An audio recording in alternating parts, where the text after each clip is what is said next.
po. Hindi po tatahirin ang ating mga labi, hindi po i-declare ang kabutihan at katapatan po ng Diyos. Kaya nakaganito po ako. Explain ko lang. Nakaganito po ako isang mahigpit na bandage strap. Dahil yung pinagkuhanan ko ng Google at dito, nagsiswimming po yun. So, kailangan mahigpit na wrap para mag-prevent po yung swimming. Pero grabe ang miracle po na ginawa ng Diyos. Ang operation po na ginawa sa akin is superficial parotidectomy. That means the parotid, kung makikita ninyo yung post ko, sobra po napakahaba po yung hiwa. I've been this for 8 years. Ang dami nagtanong sa akin, bakit, actually sasabi pa po ito, isang maliit na parang mais bumunggo ang nakapako dito. Pero wala po yun, ang maliit lang ito. I was under Dr. Pagdananan sa Premier. Minumonitor ko ito every 6 months ultrasound. Kasi 8 years na po ito. Palagi po akong binibiro, ay kahit may bukol ka, mahal ng asawa mo. Pero hindi. Dahil nagsasalita po kami dito, hindi po magandang testimony na may makita akong bukol, wala po maniwala sa akin. Di po ba? So I was struggling. Dahil OFW po kami, at wala pa pong operating room sa OFW Hospital. Sa GBL po kami na river. Dahil ang dami ko nagtanong, ay outward yung mga mag-asawa. Ba't sa GBL sila nagpunta? Huwag po natin maliitin ang ating gobyerno hospital. Napakaganda po ng servisyo ng GBL. Now, na-refer po ako sa isang pinakamagaling na surgeon. Pinapunta ko kami ni Dan with a specialist para sabi ko sa isang gobyernong hospital, parang ipatawag kami na kausapin ng isang specialist na bagayin dito. Wow, this is wow. Pero ang Diyos ay gumamit ng mga tao na hindi mananampalataya at ito ay pabor ng Diyos. Maraming pila. Salamat sa akin. Napakabuti sa mga program. Hindi ko ako pumila doon. Lahat ng pipilahan ng asawa ko, pumila. Uupo lang ng ako doon hanggang natawag ang priority number. Praise God. So, napakasina ng operasyon ito. Lahat ng komplikasyon ay sinasabi ng doktor, but that was not the final diagnosis. The final diagnosis comes from the Lord. Okay. Kung bakit matagal kong pinaoperahan ito, nababalot po ako ng takot, nababalot po ako ng pangamba. Kasi sabi ng mga doktor, ako, delikado yan. Sensitive yan. Baka matabingin ang pisngi mo. Pakita ko po. Dahil ang isang operasyon na ito, para ito sa kaalaman ng marami, itong natin dito, parotid gland, marami pong nerves yan, hindi lang po isa, dalawa, tatlo, hindi. Parang cobwebs yan, kita ninyo yung bakal ng spider, na gano'n yun, na gano'n. Nakakunik yun lahat sa ating brain. So, lahat ay apektado, pagganyan natin sa ating mata, pagsasalita, pagpuno, pagtama, pagpalubog ng ilong, isa yung exercise, pagpalubog ng isip. Napakaganda ng ginawa ng Diyos. Sabi ko, hindi ako hihinto pagpuri sa ginawa ng Diyos. While the operation is going on, dahil isa po dito na kinakutan ko, dahil ang dami kong karanasan na hindi natuloy ang operation because of my high BP. One time, nadala ako sa Centroc. Hindi natuloy ang operation dahil tumaas ang BP. One time, nadala ako sa San Fernando. I think, operahan na natin ang top insulin clinic. Ang anesthesia po ay na ibigay na sa akin, delikado ko, and my blood pressure ng doon ko, sobrang taas. Nagtaka na po lahat ng buhan ko sa operating room. Si Sister Pasing was with us. Ano nangyari? Ano nangyari? Umiyak po ang aking asawa dahil akala nila ako'y patay na. Ako dinala sa ilog kaagad. Praise God. Maganda po nakontrol po yung blood pressure ko, pero hindi na pinagpatuloy ang operation. Yun ang mga tuwa kung bakit ayaw ko lang magpa-opera. But this time, I listen to the word of God. Alam na ninyo, nag-exhort ako noon, count it all joy when you have trials. Nausap sa akin ang Panginoon. Marami nagsabi, paano narinig ang salita ng Diyos? The word of God is settled in heaven. Pag magipag-ugnayan ka sa Kanya, nangusap talaga ang Panginoon, whether I push through with the operation or not.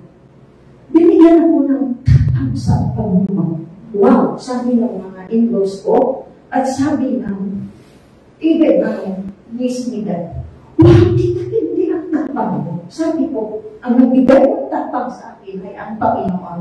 Because this is not my own strength. This is only because of the mercies and because of the grace of God. Sobrang napakabuti po ng Diyos. Hindi mo maipaliwanag.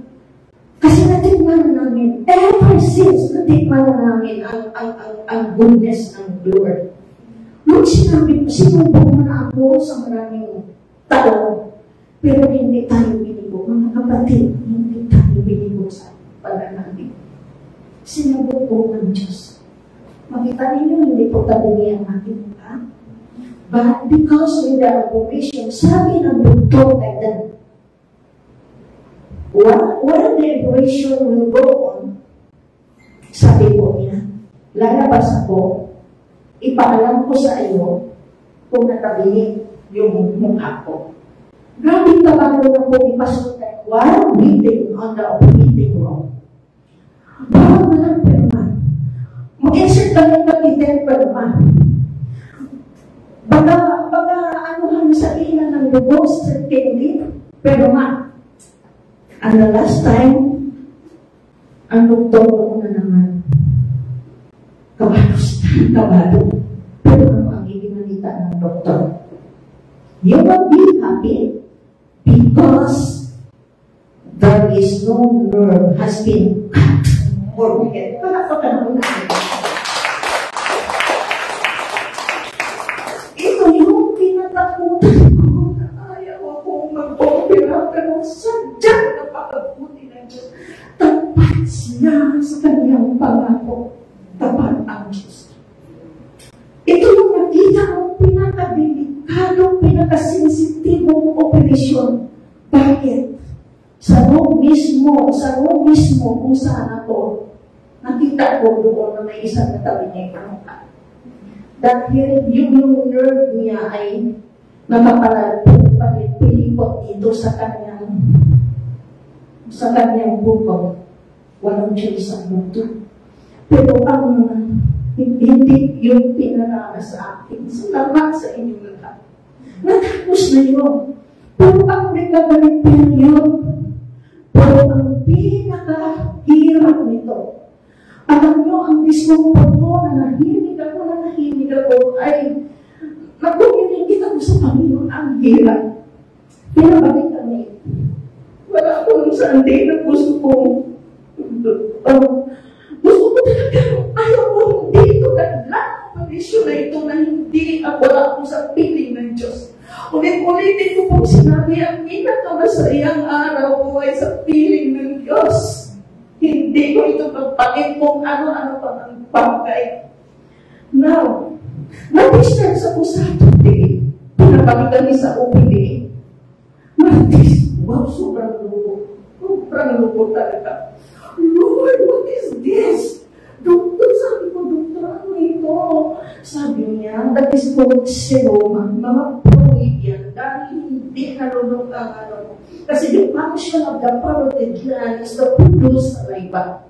Hindi ito malulog dahil ang iyong mga ligaments, mga nerves, mga veins dyan ay diba na naaano sila?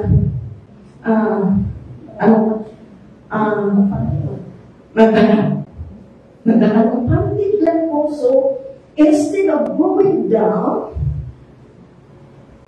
dito ang laway mo. What the doctor is doing, they extract it. First punta sa OPDD, they were able to extract 20 cc. Wala naman siyang amoy kasi sabi ano lang daw ng mga laway na napunto dito. Okay, again, bumalik na kami Domingo. Emergency yun, yung last Sunday. Lumubo na naman ito. Lord, the same way, laway pa din yun. Wow. Pinabalik kami ng Tuesday. While keying, or nakapila ako doon, mag-aantay sa doktor. Pinamasage ko yung swelling dito. Sabi ko, napansin ko ito, dito basa. Ginano ko ang boss ko, basa kasi sinaksakan ng boss ito ang mga pulisya. Wow! Lumabas po sa yung fluid siya. So when I was in front of the doctor, they told me, wow, there's no need of extraction because it's done. Walang ginawa ang doktor. Grabe ng struggle, mga kapatid. Again, last Friday, tumubo na naman siya. So tunusok na naman. Imagine ilang tusok. Pero sabi ko, Lord, salamat. Dahil nakasira ako sa pinagdaanan ng Panginoon. Tinusok na naman, there was 15 cc na naman ang extracted. Sabi ng doktor, kung iyan ay magmamagal pa, bubuksan ko ulit ang operasyon. Wow! Dating sa bahay, lumuhog na naman kami sila. Sa isang araw, sa isang gabi, puro na lang kami panalangin dan puro panalangin. Lord, hindi namin pahintulutan ang bubuksan ito ulit. Hinigpitan nito bandits na o para talagang matiing yung swing dito. Nahirapan ako kapatid no? Sa gabi, hindi ko alam paano i-position ang aking ulo. Nahirapan talaga ako matulog. Sabi ko, i-position, hindi dito kasi ito lang affected area. Minsan nakaupo na naman ako, maraming unan dyan. Grabe yung discomfort. Pero sabi ko, Lord, binigyan mo ako ng pagkakailis katsagaan mula sa pool. Binigyan mo ako ng katsagaan, pagtitiis. At ako nagbahagi lamang sa pinagdaanan. Grabe yung ginawa ng Diyos mga kapatid. Sabi ko, ini-expose kami doon sa CBN para makita namin ang ibang klase, ibang mukha, mga ordinaryong tao na nangangailangan po ng habang ng Diyos. Napanalangin namin sila, naabot namin sila. At para yung pag-minister ko sa tao ay effective, pinakita sa amin ang Diyos.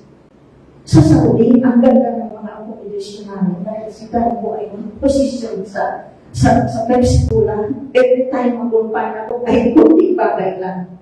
VIP po ang grupo with all these things. Pero pinakita namin sa GBN, natuto kami magkasilunguha sa ibang tao. Sabi mo, anong purpose nito? Malaki po ang purpose nito dahil ako noon ay isang maanting tao sa hindi pa ako mananampalataya. Never ako magiging sa pag-retweet. At never ako ayaw ko sa word. Ayaw ko talaga sa word. Kasi ang dami, pero napakabuti ng Diyos. Ang ENT department is different, hindi masyado silang consistent. May isang video doon na nagtitindigan na higaan po yung pastoral until I was discharged. Even with Sister Pastor, andoon. Pupunta nito siya dahil may bid na isang bilang. Nag-usap lamang ako sa nurse. Ma'am, kung may admission, pwede sa ibang room para may tulugan ng ating masama. O, tingnan natin na pakahit na bagay. Pero lahat ng bagay, maliit na bagay, natutukan yung appreciate yan. Dahil ko yung unang operasyon ko, it was part of 2 months lamang. March 1 yun. Pinagdadang ni 7. Kaya sabi, ang tapang. Walang ibang nagbigay ng tapang nito. Buti ang ating buhay na Diyos. Mabuti ang Diyos. Pagpapasok natin. Alam mo, bawat debosyon ko, nilista ko sa akin ng book, pero kumangin ko tayo ng oras. Ang daming pakiusap sa aking Panginoon, dala ko po yung nakalista ko yung oras, nakilista ko yung anong time nagbigay sa akin ng Panginoon. While I was in ER, ang aming pag-aantay dahil sa kanang pasyente ko, 8 hours kami. Pero binigyan kami ng kapayapaan ng Panginoon. Binigyan kami ng Panginoon kung paano kami mag-antay. 8 hours waiting to have my room sa GPN. Nabasa ko po lahat ng aklat ng book mula chapter 1 hanggang po dito. This time, iba ang pag-asa. Grabe ang intense. Grabe ang intense. So, basahin ko lamang po. Ito lamang po, pero hindi tayo magtigay. Ito lamang yung pangako ng Diyos na binibigay sa akin na sabi niya, sa balikan ito, ito lamang po sa lahat ng binigay na ano sa akin sa Panginoon. Ano po naman? Basta yung na-post ko doon, ang sabi na bibigyan niya ako ng pagagamitin niya. Pagagamitin niya ako. Hindi ko binantawan lang at ng pangako. Sabi ko dahil ako ang magbukod.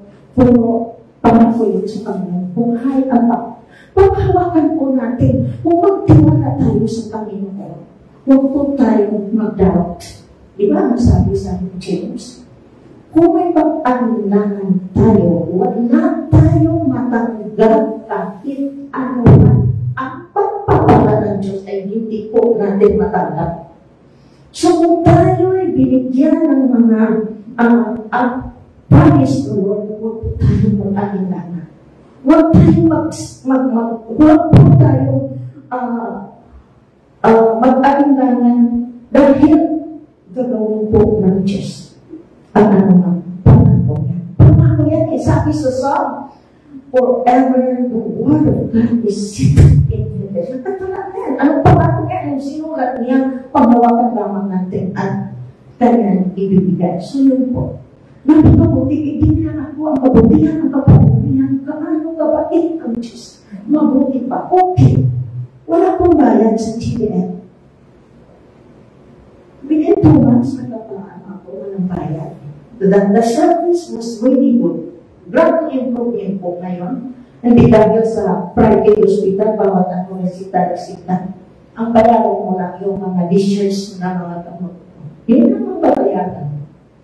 Pero nakita ko, gaano ka ang Diyos. May naka-online po ngayon. Salamat po sa panalangin lahat. Mga kapasturan po sa Genesis Rio, sa pagdalaw, sa panalangin, sa pagsubaybay sa akin. Mga kapatiran, kaibigan, salamat po sa inyo. Tayo po ay nagkakumpay. Even sa pinansyal na tulong, hindi namin nakalain po mga kaupo. Salamat ang marami sa inyo, mga kaibigan po, hindi kayo. Hindi ko na po kayo isa-isahin.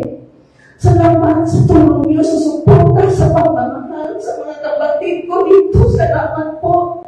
Ang tagumpay na ito ay hindi po amin. Sabi po sa salita ng Diyos, not to us, but for the glory of God, because of His love and faithfulness.